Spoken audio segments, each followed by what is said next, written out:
This is what storm surge looks and sounds like when it takes over a home. Waves are coming through. Cliff Choate and his son made the mistake of staying in their house during Rita. Their video camera documented the destructive power of the water. Ain't much left in this house. What happened to the Choates happened to thousands of New Orleans area families. Alvin Butler is still struggling to rebuild his flooded home in the 9th Ward. All you got to do now is, they say hurricane, just leave.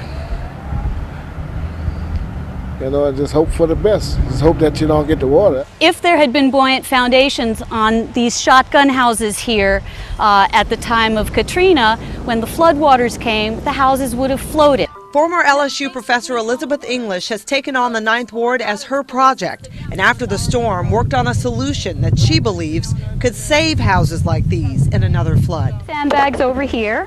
English and 7 LSU students worked to make a prototype of an amphibious house. They put it to the test in a large tank they built to prove it would literally float in a flood. This is a way of making that house safe from flooding without destroying the character of the neighborhood by raising the house way up above the street. It's a much cheaper solution to providing flood protection than permanent static elevation, as well as being a whole lot more convenient, because if you build your house 8 feet off the ground and you have a 10-foot flood, you're back where you started. The concept basically works like a floating dock. A steel frame holding flotation blocks would be attached to the bottom of old frame houses like the ones in the 9th Ward. And there are vertical guidance posts that are attached to the house that sink down into the ground, and those telescope out of the ground, kind of like a car antenna. English's team designed this animation to show how their prototype house would float up on the water in a flood, pulling the vertical guidance post out of their sleeves. The idea is not original. In fact, English expanded on some old-fashioned ingenuity that's been in use in Louisiana for decades. I heard about it from one of my LSU students whose family had built one of these. In Point Capee Parish at Rackasee on Old River, fishing camps have withstood flooding for decades. The Oxbow Lake was cut off from the Mississippi River, and whenever the Mississippi overtops its banks, Old River floods.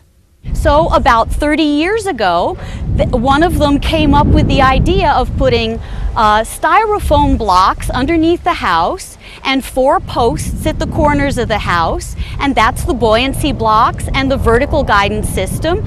And for 30 years, every time it floods at Old River, this one goes up and down, and a lot of the neighbors have followed this example, and there are dozens of these. In the Netherlands, a country 1/3 below sea level, residents have moved into the first development of their version of floating houses on the banks of the Maas River, southeast of Amsterdam. What they do at Maasbommel is basically they made empty concrete boxes. It works like a bathtub, if you will, the way a bathtub would float. I think it's a great idea. Alvin Butler from the 9th Ward is sold. Where the houses will float up instead of from being on level ground, where the water can run into them, you know.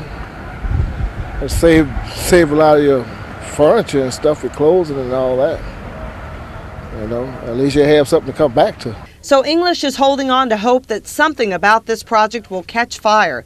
She says she'll gain nothing personally because the idea is not original, but she believes in the concept.